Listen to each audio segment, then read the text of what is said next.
Маңғыстау өңірінде халыққа екпе салу екпін алды. Коронавирусқа қарсы дәрілік препарат бұған дейін дәрігерлер, мұғалімдер мен полиция қызметкерлеріне салынған еді. Ал дүйсенбіден бастап аймақта жаппай егу шаралары жүріп жатыр. Тіптен жекелеген емханаларда ұзын-сонар кезек болған күндерде болды. Ақтаулық әріптесім Талғат Исламұлы бізбен қазір тікелей байланыста, қалған ақпарды өзінен сұрайық. Талғат, қайырлы күн. COVID-19 вирусынан сақтану үшін халықтың екпе салдыруға ынтасы күрт артқанын байқап отырмыз, ал оған вакцина жеткілікті ме? Қайырлы күн, Марал. Ассалаумағалейкум, қазақ елі. Аққалатылардың айтуынша вакцина жеткілікті. Маңғыстаулықтар Қарағандыда жасалған спутник V препаратын жаппай салдырып жатыр. Осы сәуір айы аяқталғанша аймаққа 40 мың доза келетіндігі халыққа хабарланды. Және алдағы айлары тағы 70 мың вакцина жеткізілуі тиіс. Жалпы соңғы күндері Ақтауда емханаға ұжым болып келіп, екпе салдыру белең алды. Журналистер, түрлі кәсіпорын мекеме қызметкерлері егу кабинеттеріне бір уақытта барып жатыр. Халыққа екпе салудың қарқын алғандығы осыдан анық байқалады. Бұдан 2 күн бұрын қала іргесіндегі зауыттың қызметкерлері вакцина алуға ниетті екенін басшылыққа айтады. Олар өз кезегінде дәрігерлерге хабарласады. Ақырында әлгі кәсіпорында жүрмелі егу шарасы ұйымдастырылды. 107 адамға вакцина салынды. Біз дәл қазіргі сәтте Ақтау қалалық номері 1 емханасында тұрмыз. Бұл емдеу мекемесінде 3 егу кабинеті бар. Енді демалыс күні болғаны қарамастан мұнда келіп екпе салдырып жатқан тұрғындардың аз еместігін өзімізде көріп тұрмыз. Тілдесіп хал жағдайын сұрадық. Бірге тыңдайық. Өзімізге керек, бұл себебі біз вакцинацияны алмасақ, бұл вирус ұзағынан жалғасады, ешқандай қорқыныш жоқ. Сондықтан халықты вакцинация алып сақтандыруға шақырамын. Сделали прививку, все нормально. Придем на повторную. Мы же, наверное, ходим и в магазины, и везде ходим. Все-таки надо какую-то защиту. Екпе салдыру себебім табиғаттағы вирустың циркуляциясын азайтып, өзімді және жақындарымды қорғау үшін, және де қалыпты өмір салтына қайтып келу үшін халықты жалпы қауесеттерге сенбей, ресми мамандардың ақпаратын оқып, жүйелі таңдау жасауға шақырамын. Это было сделать необходимо. Первую прививку я получила, чувствую себя хорошо. Понимаю всю степень ответственности и за себя, и за моих людей, дорогих, которые меня окружают. Марал, жалпы таңғы сағат 9-дан бері дәл осы емханаға 60-тан астам тұрғыннан келіп екпе салдырған қазір дәрігерлер бізге айтып жатыр.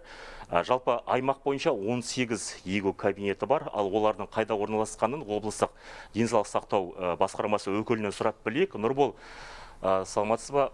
Вакцина салдыру үшін маңғыстаулықтар қайда баруы керек?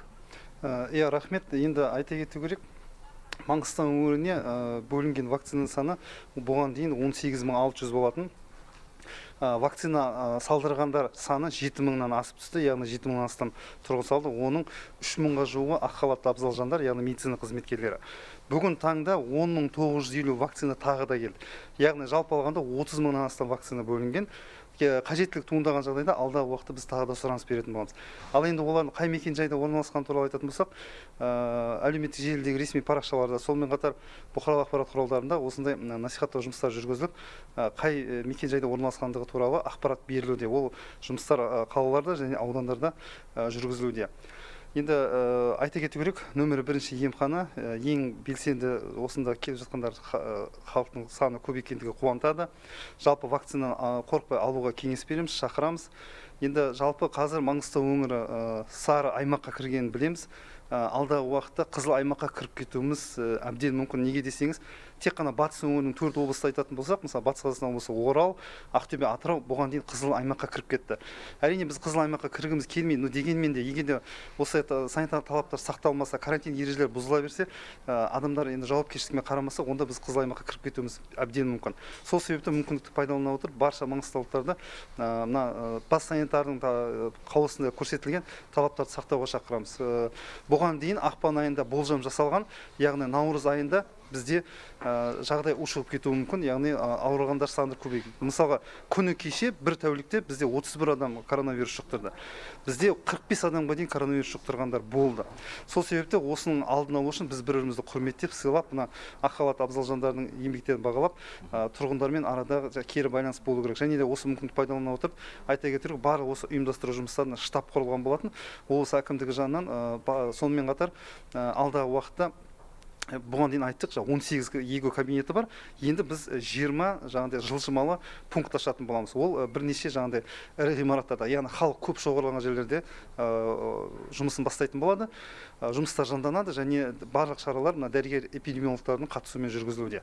Яғни тек қана Ақтауға келу міндетті емес, Мұнайлы, Түпқараған, Бейнеу аудандарының барлығында егу кабинеттер бар.